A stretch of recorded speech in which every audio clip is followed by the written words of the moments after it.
Hey guys, in this video we are looking at a popular tourist attraction in Bermuda, the Crystal and Fantasy Caves. Now, if you are traveling to Bermuda via cruise, this will likely be one of the excursions offered. And even if you travel by plane, it is highly suggested to take a visit. So let's dive into what to expect when you visit this beautiful underground cavern. At the time of filming this in 2025, it costs $24 for an adult to visit one cave, whichever one you choose, and $35 if you visit both. I will pause the screen here and pop up a picture of all the pricing for children. If you're interested in that, take a look at it. Now, this is if you visit on your own. You will likely pay much more on an excursion through the cruise ship. I will say that Bermuda is very safe. It's a safe island, and Crystal Cave is accessible through public transportation. So if you feel up to it, I would recommend going on your own. Not only is it cheaper, the caves tend to be less busy early in the morning and later in the afternoon. But keep in mind that the last tour for both caves is at 3:45, and if you're going to see just one cave, you need to be there before 4:30. For starters, Fantasy Cave is steeper and more colorful than Crystal. I think this is because of the minerals filtering through in that area, so you're going to get a lot more of the browns and copper formations in that cave. You'll also notice that the stalactites are more clustered and dramatic, elaborate, majestic even. They're high up in the ceiling. They form these formations called chandeliers, and I just thought they were absolutely stunning. This cave was found after Crystal, and it's been open to the public for much less time, and you can really tell because the cave is much more untouched. I will say that the entrance and staircase is quite steep. So if you have any mobility issues, like any at all, or respiratory issues, this is not the cave for you.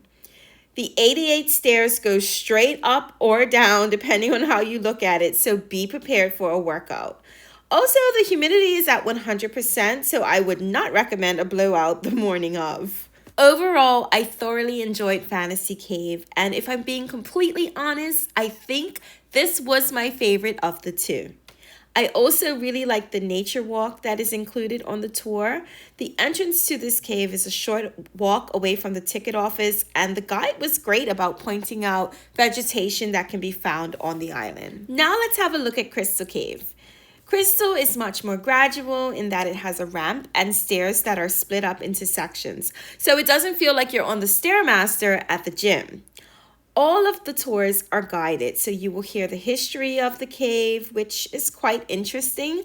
I won't spoil it for you, but Crystal Cave was found by two very adventurous little boys. In terms of the features, Crystal has much more calcite flowing through, so the formations are predominantly composed of a white rock-like substance.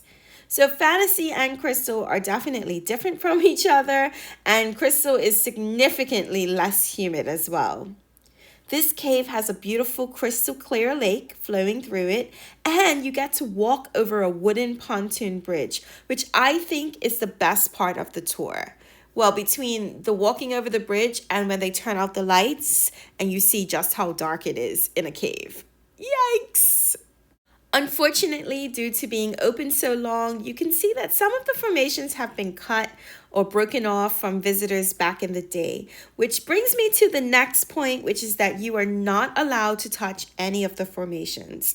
We want to preserve these treasures for as long as possible. There is, however, a broken off formation that you are allowed to touch. It was a special treat because let's face it, we're all curious. What do these things feel like? I was very surprised at how heavy and solid this stalactite was. All right, guys, so that is the overview of the Crystal and Fantasy Cave. I hope you found it helpful. Be sure to ask the cashier when you're purchasing your tickets for the free lockers that they offer. I think this is a major perk, and you don't really want to carry your belongings up and down these stairs, so be sure to ask if any are available. They also have a restaurant and gift shop on site. We went in and had a look at the gift shop, and it's a lot of cool local souvenirs as well as rocks from around the world.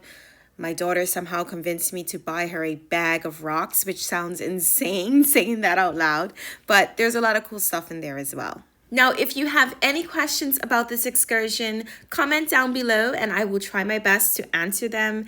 And I will see you guys in the next video. Take care, guys. Bye.